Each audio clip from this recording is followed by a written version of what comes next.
আমার নাম স্নেহাশিস গোস্বামী। দৃষ্টি চ্যানেলে আপনাদের সকলকে স্বাগতম।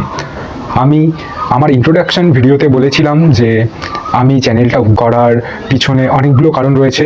তারপরে অন্যতম মূল ভূমিকা পালন করেছে আমার পড়া কিছু বই।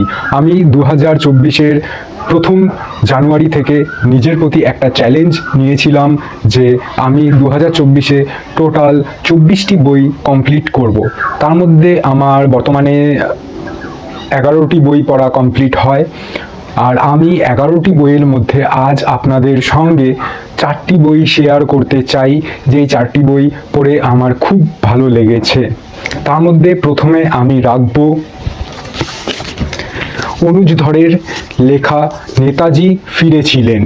বইটি আমার খুব পছন্দের এবং অনেক লোকের কাছ থেকে আমি এর রিভিউ পাই।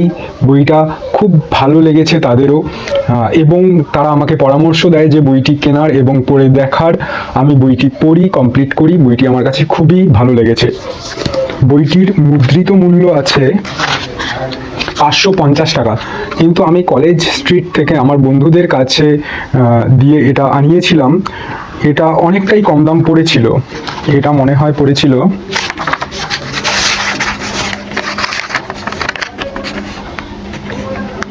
430 টাকা সামথিং, এরকম একটা দাম এসেছিল আমার কাছে, যা আমার কাছে খুব খুব একটা পছন্দের বই। আপনারা এই বইটা পড়ে দেখতে পারেন। এটা আমার প্রথম চয়েসে থাকবে। এই বইটা আমার প্রথম চয়েসে থাকবে। দ্বিতীয়ত আমি অমৃতা কোনারের বিনাশায়া চতুষ্কৃতম এই বইটি পড়ি, যেই বইটির মুদ্রিত মূল্য আছে 244 টাকা। এটাও আমি কলকাতার কলেজ স্ট্রিট থেকে আমার বন্ধুদের কাছ থেকে আনিয়েছিলাম। এটাতে মনে হয় 20-25% এটাতে ডিসকাউন্ট দিয়েছিল ওনারা। আপনারা ওখান থেকে নিলেও নিতে পারেন। আমাদের কোচবিহারে খুব দাম বেশি এইসব বইয়ের, আর সব সময় অ্যাভেলেবেল থাকে না। আমি আপনাদের আগেই বলেছিলাম যে আমার বাড়ি পশ্চিমবঙ্গ রাজ্যের কোচবিহার জেলায় অবস্থিত, তাই এখানে খুব একটা অ্যাভেলেবিলিটি নাই। আপনারা এই বইটাও পড়তে পারেন। এই বইটি আমার সেকেন্ড চয়েসে থাকবে। এই বইয়ের পিছনে দেওয়া আছে কিছু কথা, যে ভারত চীন সীমান্ত বরফ ঘেরা নির্জন এলাকায় এক কাঠের বাড়ি। এই বরফ সমুদ্রেই কোথাও কোথাও সমাধিস্থ হয়েছে বেশ কিছু পশুর মৃতদেহ। কিন্তু কেন? কি গোপন রহস্য লুকিয়ে আছে সেখানে? ভারতের 4টি রাজ্যের মিউজিয়াম থেকে হঠাৎ চুরি হয়ে যায় অথর্ব বেদের কপি।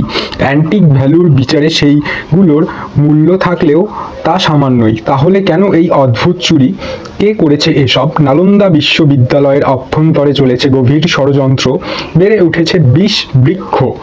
মহাধ্যক্ষ সাক্ষ্য শ্রীভদ্র কি পারবেন ষড়যন্ত্রকারীদের রুখতে? কি পরিকল্পনা রচিত হয়েছিল সেদিন নালন্দার গহ্বরে? এক গোপন রহস্য বুকে নিয়ে সেদিন লক্ষণ সেন পাড়ি দিয়েছিলেন নদীপথে। ইতিহাস তাকে কাপুরুষ বলে। কাপুরুষ আসলে কে? লক্ষণ সেন নাকি বখতিয়ার খলিজি? ঠিক কি ঘটেছিল সেদিন? মারণ ভাইরাসের প্রকোপে প্যান্ডামিকের দরুন চাকরি হারায় অভিনব আর বৈদিক। ঘটনাচক্রে অভিনবর কাছে এসে পড়ে উত্তরাধিকার সূত্রে পাওয়া না মালদার রাজ সম্পত্তি। এই রাজবাড়ির অলিন্দে গোপনে আছে এক রক্তাক্ত ইতিহাস, আছে অভিশাপ। আপনজনের রক্তের পিয়াসী কেন হয় আপনজন?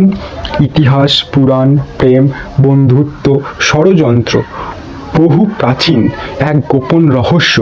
যুগ যুগ ধরে চলে আসা বিশ্বাসঘাতকতা, অভিশাপ, ফ্যামিলি সাইড, কিছু ধাঁধার গোলক ধাঁধা, আর 3টে অল্প বয়সী ছেলে মেয়ে অভিযান। বিনাশায় চতুষ্কৃতম এই বইটি আপনারা পড়ে দেখতে পারেন। খুব ভালো বই, যদিও এটা অমৃতা কোনারের লেখা আমার পড়া প্রথম বই, কিন্তু আমার খুব পছন্দের একটি বই। তৃতীয়ত বই সৌমিত্র বিশ্বাসের এবং হেরুক। এই বইটি আমার খুব খুব পছন্দের একটি বই। বইটি পড়তে আমার খুব ভালো লেগেছে। আপনারাও চাইলে এরকম একটি বই পড়তে পারেন। বইটির মুদ্রিত মূল্য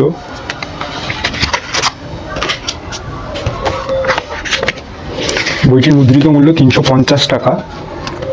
আপনারা কিনে নিতে পারেন। বুক ফার্ম পাবলিকেশন থেকে প্রকাশিত। এই বইটির লিঙ্ক আমি অনলাইনে দিয়ে দেবো আমার ডেসক্রিপশনে, আপনারা চাইলে একটু চেক করে নিতে পারেন।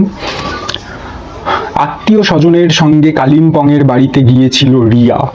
বাড়িটা কিনেছিলেন ওর প্রপিতামহ গৌরীকান্ত রায়। যেদিন পৌঁছয় সেই দিন সন্ধেবেলা বাড়িটার যিনি কেয়ারটেকার সেই সঞ্জয়বাবু হঠাৎ রিয়াকে অশ্লীল ইঙ্গিত করেছিলেন। কিন্তু কেন? নানা রহস্যে ভরপুর সেই বাড়ি থেকে পুষণ একটা অদ্ভুত দর্শন মূর্তি আর গৌরীকান্ত রায়ের ডায়েরি উদ্ধার করে।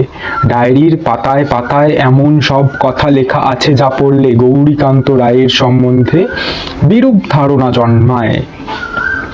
ওই ডায়েরি পাবার দুদিনের মধ্যেই এক রাত্রিরে নিখোঁজ হয়ে যায় রিয়া। তার নিখোঁজ হয়ে যাওয়ার পেছনে কে বা কারা আছে, তার শেষ অবধি কি পরিণতি হলো, পুলিশকে সঙ্গে নিলেও রিয়ার অন্তর্ধান রহস্য ভেদ হলো সম্পূর্ণ অদ্ভুত এক পদ্ধতিতে। সেই পদ্ধতির প্রয়োগের মধ্যে দিয়ে উঠে এসেছে বৌদ্ধ ধর্ম, তার নানা ভাগ, নানা মত, নানা প্রকরণ। বৌদ্ধতন্ত্র এবং তার সাংকেতিক ভাষা নিয়ে উপন্যাস বাংলা সাহিত্যে এই প্রথম। আজকাল বাংলা ভাষায় তন্ত্র আশ্রিত উপন্যাসের যে এত প্রাদুর্ভাব, সন্দেহ নেই যে তাদের পূর্বসূরি হেরুক। এবং এই বইটি চাইলে আপনারা ট্রাই করতে পারেন। আমি তো বলবো যে এটা অবশ্যই আপনারা যদি বই পড়ার পোকা হয়ে থাকেন বা বই পড়তে খুব ভালোবাসেন তাহলে অবশ্যই একবার পড়ুন। আমি আশা করছি যে আপনাদের খুব ভালো লাগবে। এবার আমি আমার চতুর্থ বইয়ে চলে যাই।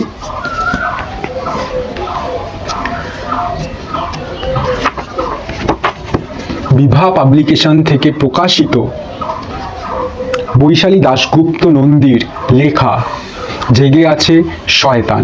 বৈশালী দাশগুপ্ত নন্দীর লেখা এই বইটি আমি প্রথম পড়ি 2024 সনেরই প্রথম দিকে, খুব প্রথম দিকটা, আমার ডেট এত মনে নেই কখন পড়েছিলাম, কিন্তু বইটি পড়ে আমার খুব ভালো লাগে। আপনারা চাইলে পড়তে পারেন। বিভা পাবলিকেশন থেকে বইটি প্রকাশিত, মুদ্রিত মূল্য 244 টাকা। আমি আমার ডেসক্রিপশন বক্সে দিয়ে রাখবো বইটি কেনার লিঙ্ক। আমিও এইটি কলকাতা কলেজ স্ট্রিট থেকে আনাই বন্ধুদের মাধ্যমে।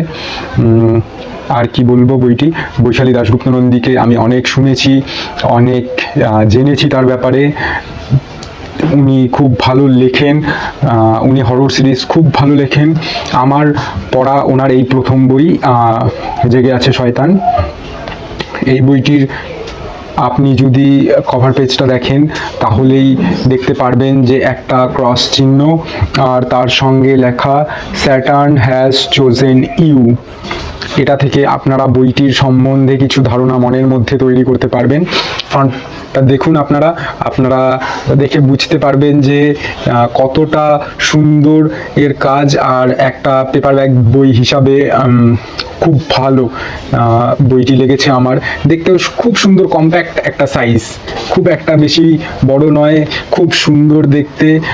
এটার পেজ সংখ্যা হচ্ছে 256 পেজ অবধি আছে। আর বিভা পাবলিকেশনের প্রিন্টিংয়ের ব্যাপারে তো আমার কোনো কিছু বলারই নেই। আপনারা গ্রাফিক্সগুলো দেখলেও দেখতে পারেন, খুব সুন্দর গ্রাফিক্স দেওয়া আছে এর মধ্যে। প্রচণ্ড গরম পড়ে গেছে, আমি ঘেমে যাচ্ছি।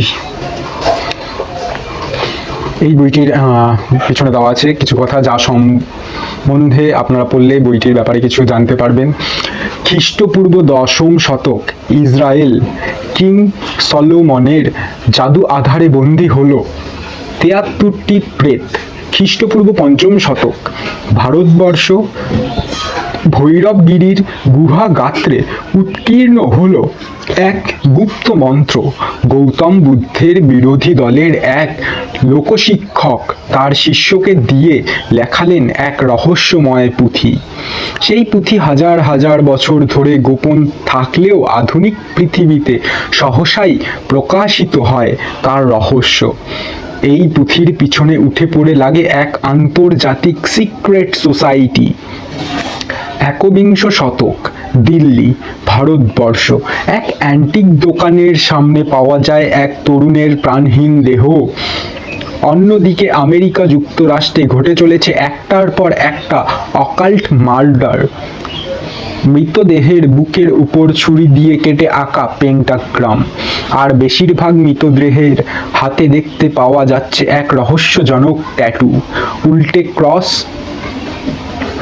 নিচে লেখা স্যাটার্ন হ্যাজ চোজেন মি।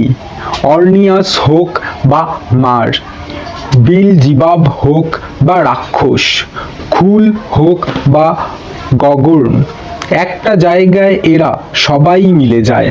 মানুষ রিপুর বশ হয়ে পড়লে এদের যে কোনো একজনকে অথবা সকলকে নিজের ভেতরে জাগিয়ে তোলার ক্ষমতা রাখে। একের পর এক খুন, প্রত্নতাত্ত্বিক বস্তুর চুরি, ব্যক্তিগত আক্রোশ, লোভ আর প্রতিহিংসার চক্রব্যূহে জড়িয়ে পড়েছে সকলে। প্রফেসর রামনাথ পান্ডে, তার ছাত্র ঈশান, নিউ ইয়র্ক পুলিশ ডিপার্টমেন্টের ডিটেকটিভ ইন্সপেক্টর মার্টিন মুলার কি জিততে পারবে অসম এই লড়াই? বৈশালী দাশগুপ্ত নন্দী খুব ভালো লিখেছেন এই বইটির মাধ্যমে। আমি আবারও আপনাদের জানিয়ে রাখি যে আমার চ্যানেলটির নাম যেই রকম দৃষ্টি, ঠিক সেই রকমভাবেই আমি আমার কোনো একটা কনসেপ্টের উপরে ভিডিও বানাচ্ছি না বা ভিডিও বানাবো না নেক্সটেও। আমি আমার দৃষ্টি অনুযায়ী কাজ করব। দৃষ্টি মানে আপনারা বুঝতেই পারছেন যে দৃষ্টি মানে দেখা। আমি কি দেখছি, আমি সমাজ থেকে কি শিখছি, এবং আমি যা যা অনুভব করছি এবং যা যা অনুভব করাতে চাইছি আপনাদের। আমি 100 ডেজ চ্যালেঞ্জ নিয়েছি ঠিকই, যে মানুষকে খাবার দেব। এটা আপনারা দেখুন, এই ভিডিওগুলিকে শেয়ার করুন। প্রতিদিন সকাল 8:30টার পরে 8:35 নাগাদ ভিডিও আসছে। আপনারা লাইক, শেয়ার, সাবস্ক্রাইব করুন। দৃষ্টি চ্যানেলের মাধ্যমে জুড়ে থাকলে আমি আশা করছি আপনাদের ভবিষ্যতে আরও ভালো কিছু দেখাতে পারবো। দৃষ্টি মানে আমরা চোখ দিয়ে যা দেখছি, এবং আমি যা যা দেখতে চাইছি আপনারা যদি সহযোগিতা করেন তাহলে দেখতে পারবো এবং আপনাদের দেখাতে পারবো। আজকের ভিডিওটি এই পর্যন্তই রাখলাম।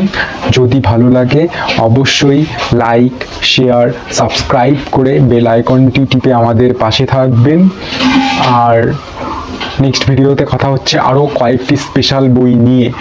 আর আপনাদের কাছে যদি কোনো ভালো বই জানা থাকে, আপনারা আমাকে রিকমেন্ড করতে চাইলে রিকমেন্ড করতে পারেন। আমি অবশ্যই ট্রাই করব সেই বইগুলো, যদি আমার আগে পড়া না হয়ে থাকে। পড়া হয়ে গেলে তো আমি আপনাদের দেখাবো, আর যদি না পড়া হয়ে থাকে তাহলে আমি নিশ্চয়ই কিনে সেগুলি পড়ার চেষ্টা করব এবং আপনাদের দেখাবো। তাহলে আজকের মতো ধন্যবাদ, আর দেখা হচ্ছে নেক্সট ভিডিওতে।